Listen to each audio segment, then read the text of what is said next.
back to this sacred space. My name is Kalu and I'm also known as the Scribe Priestess.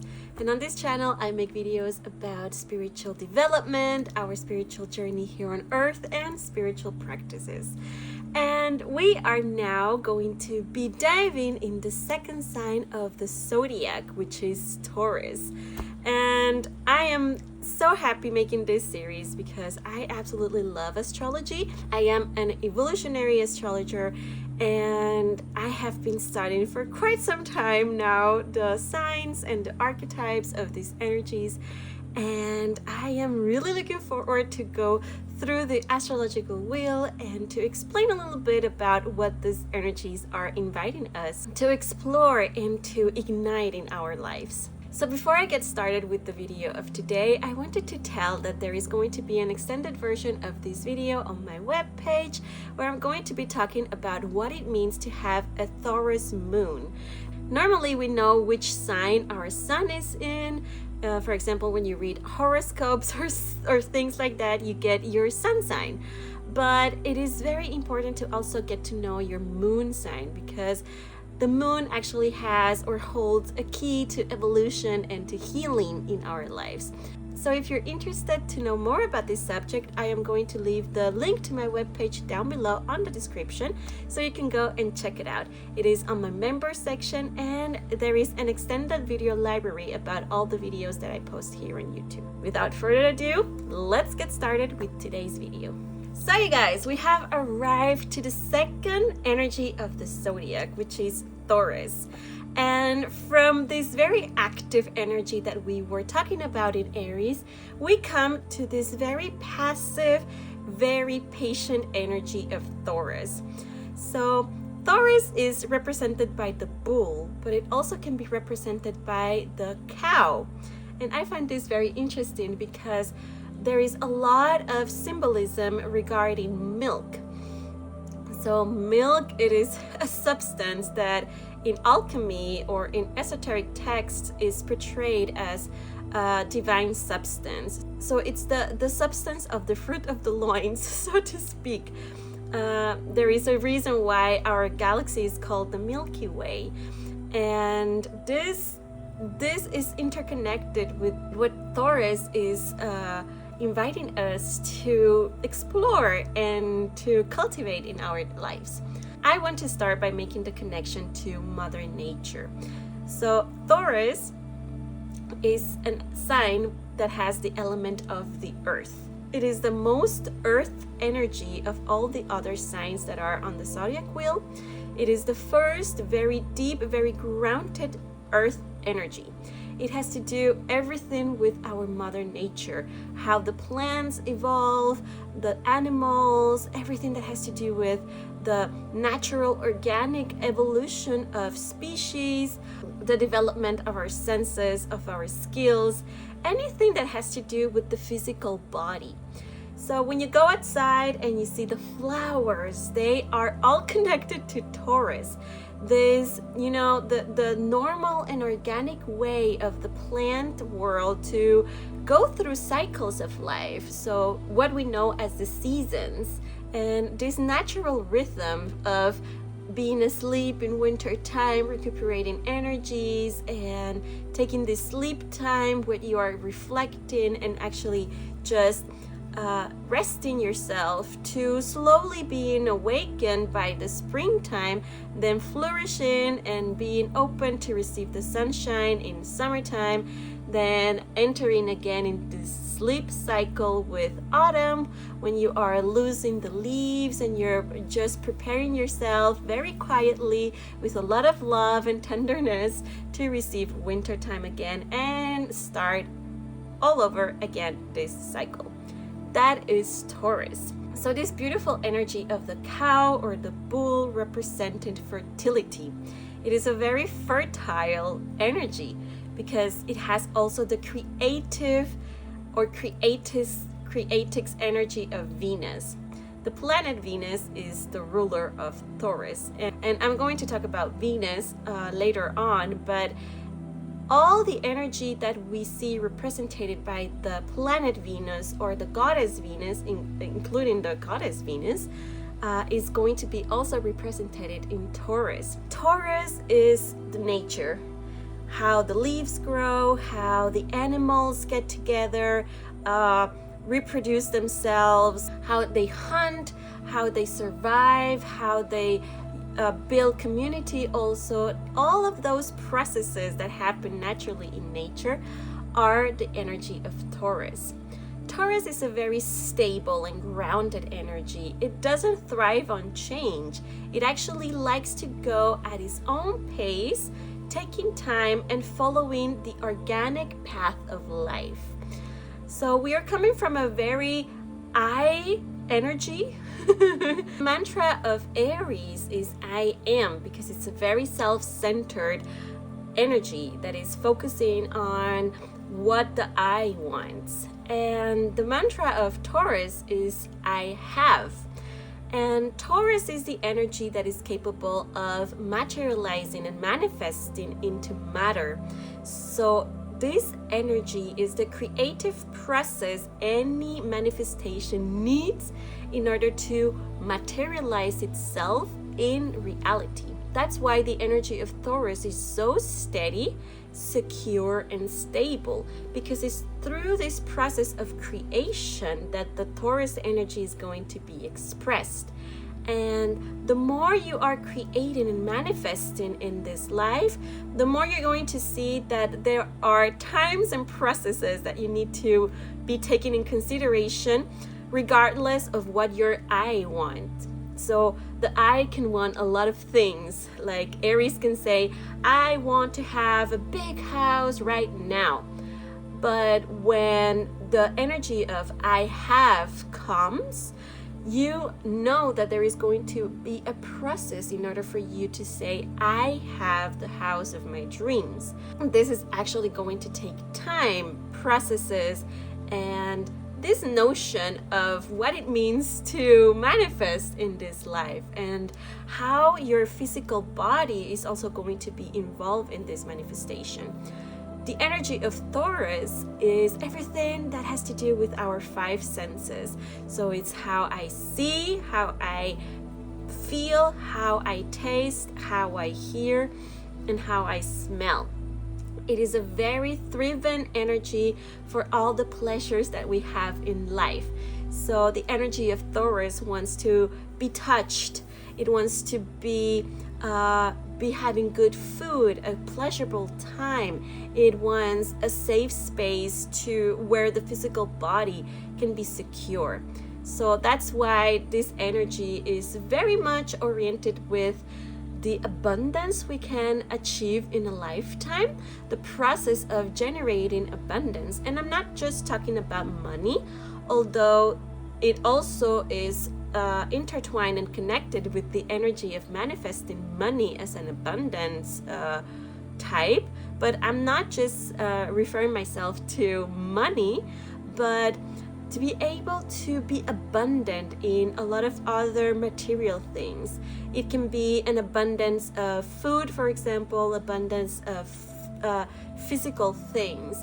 It is an energy that likes to see the manifesting thing palpable, anything that I can see with my eyes, that I can taste, or that I can feel with my hands, that I can put my energy and body in contact with. I am going to see it as real. This is from all of the zodiac signs, the energy which is the most connected to the physical body and everything that our physical body is going to be needing of. That's why I was focusing myself a lot on the pleasure sides of Taurus. And as I said, Taurus is very patient. It goes patiently but stubbornly in order to achieve their goals. That's why when you see horoscopes or when you read about the sun sign in Taurus, they say that people that have this sign tend to be very stubborn and that they don't like change a lot. But it's because the energy of stability is what is being manifested when you are connecting with the energy of Taurus. It is a heavy energy that creates matter. So when you are connecting to this heavy, grounded, material energy, you are also connecting with the thoughts and the ideas of security, of stability. That's why it can appear that Taurus's energy, it's a little bit unflexible. Taurus is a fixed sign. So as a fixed sign, it is very, as I said before, the fixed signs are very stable, very grounded and secure. This energy is not striving for or wanting to express herself in changing constantly, but to be able to create something stable in order to develop itself in this stability. It's very paradoxical because it likes to create and to bring new ideas to the picture, but at the same time it likes to leave everything as it is and that everything stays very stable. So in order for us to also integrate the energy of Taurus, we need to take in consideration its opposite. So that's one of the things that we're going to see in this series, is that every zodiac sign has its counterpart. So for example, Aries has its counterpart, which is Libra, and Taurus has its counterpart, which is Scorpio. So the energies that are opposing each other, and in this case is Taurus and Scorpio, are going to be fusioning themselves to create balance. So for example, Scorpio is the energy of destruction and death. I know it sounds very creepy, but it is the energy of transformation, of really this destroying the self in order to transform and into a higher being, so to speak, or to fusion itself. And it is very extreme regarding to Taurus, but the path of this energetical field of interconnectedness is to create a balance between knowing that stability will not be possible without the changing manner of life. So as we see in nature, there is a lot of death happening. There are the animals that are fighting and living to survive, that also attack and eat other animals, and that's the circle of life. You know, there are bugs who eat another bugs, animals that eat other animals, and that's a constant in our reality. That's also how we experience being here on Earth. But Taurus would like to have it very, very stable, not thinking about that we have to die at some point, that there are transformations happening all over, all over outside of its comfort zone. Taurus is like, I am being here and I like the things how they are functioning, and so we don't have to be changing anything.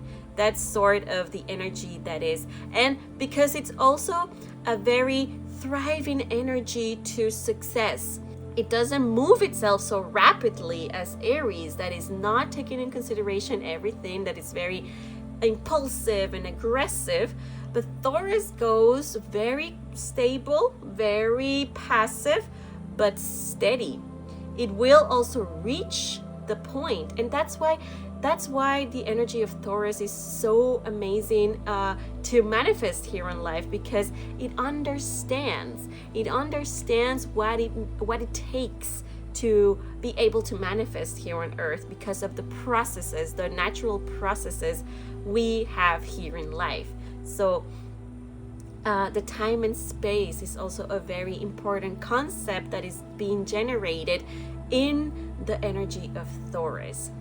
And now getting to the energy of Venus, as I was speaking before, Venus is the planet which is ruling Taurus. Venus is the counterpart of Mars.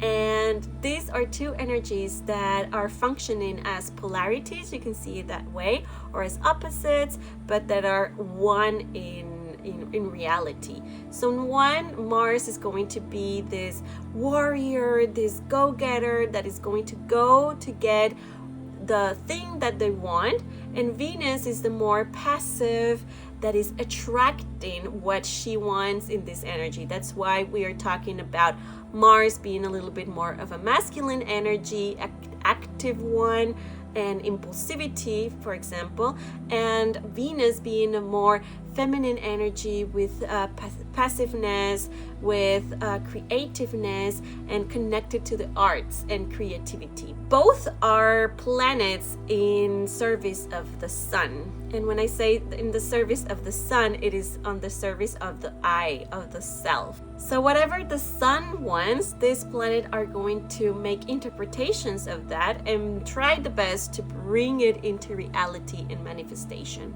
Venus is connected to the goddesses of our mythology. You can think about Aphrodite, but in there also are all the muses. And the muses have to do with music, poetry, the melodic, the dancing, the drumming, all of these arts that have to do with melodic sounds. So these muses are connected to Venus.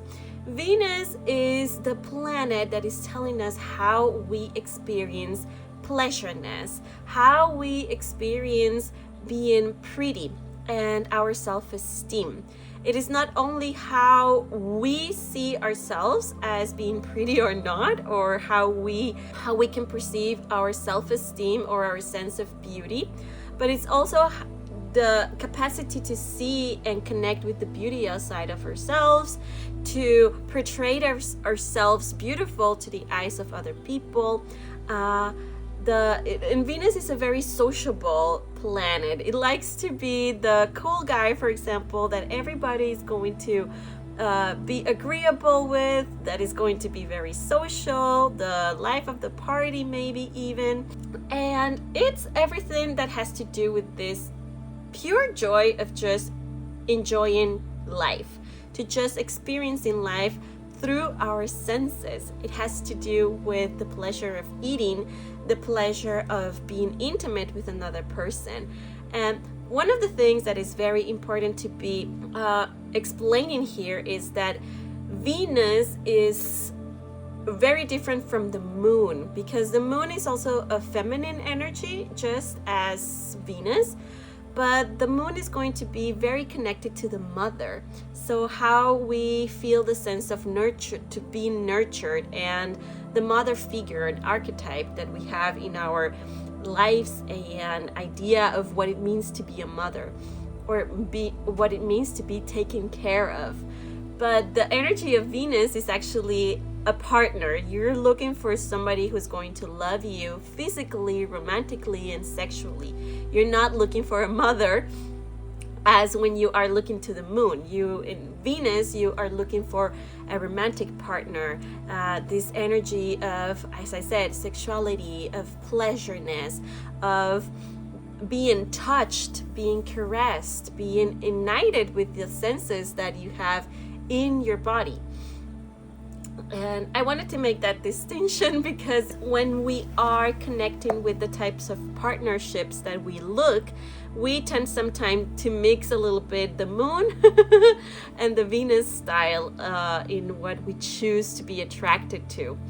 But the Venus that we have, or where we have Venus in our birth charts, or the energy of Venus, is going to tell us what and how we express attraction, what is attractive for us, how we are going to find somebody attractive, or what it means when I am trying to connect with my own sexuality, with my own attractiveness, with how I experience pleasure in this lifetime. And so it is a very pleasurable energy. It has to do with our creativity. All the arts come inside of Venus, of this energy of not only how you perceive the arts, but also how you connect to the art. If you are a person who is very artistic, very creative, and that whatever it touches, it just creates art. Or if you are a little bit more passive, but still connected to the sense of aesthetic. The energy of Taurus is an energy that likes beauty. It's the beauty, the aesthetic part when we see a sunset, for example, and we are in this ow moment because we just cannot believe that something so beautiful is shining on the sky. And that is the energy of Taurus, explaining that feeling that we get inside of our body when we are mesmerized by such a beautiful presence like a sunset. So if we put together these two beautiful energies, Taurus and Venus have to do with Mother Nature, with the creation itself, with the fact of being able to perceive beauty, but at the same time comprehend what makes us beautiful, and to express also in creative ways our own uniqueness and our own beauty. It is also the capacity we have to share this beauty and this pleasure with other people because they are social. And the energy of Taurus is going to be very patient and very passive, very slow, but secure in order to achieve goals in life. As I was saying, one of the gifts of the Taurus energy is that they're master manifestors. So they are patient enough to be able to manifest here on earth. And they understand the processes it takes to understand how matter works. This energy is an energy that is going to connect us to our five senses, and that is absolutely and most of all connected to our physical body. So everything that we experience through our body, beauty, pleasure, all is connected with this precious energy of creativity, which is Taurus. So one of the things that the energy of Taurus is going to also bring to our lives is the fact that we need to always have a balance between passiveness and activeness. So we're coming from the active energy of Aries, and now we are coming to a very extreme opposite energy, which is Taurus. So the incorporation of these two energies are going to start to balance between the fact of being patient enough or being impulsive enough to go and get what you want, but actually being able to also attract the things that you want and be patient enough in order to manifest in life. This was the energy of Taurus. I am happy to be answering any questions that you have about Taurus or Venus. I haven't spoken about they call itself the shadow side of the energies because I didn't want to focus myself on the shadow part of Taurus, because I believe that is more connected to the sun sign and how that is expressed in a personality trait. But I wanted to focus myself, and I am focusing myself on this series about the energies herself as the moving archetypal energies of the signs. So yes, you guys, I hope that you enjoyed this video. If you have any questions about the Taurus or Venus energy, you can leave them down in the comments below, and I am going to be very happy to answer them. Or if you want to get in contact with me, you can go and check it out on my webpage. So you guys, thank you for having been here. Thank you for having watched this video. I hope you can live today with a little bit more of knowledge about what the Taurus energy is and what the beautiful planet of Venus has teaching us today. Wherever you are, I am sending you a lot of light and a lot of love. And we will see each other for next video that is going to be the energy of Gemini. So you guys, take care. Bye.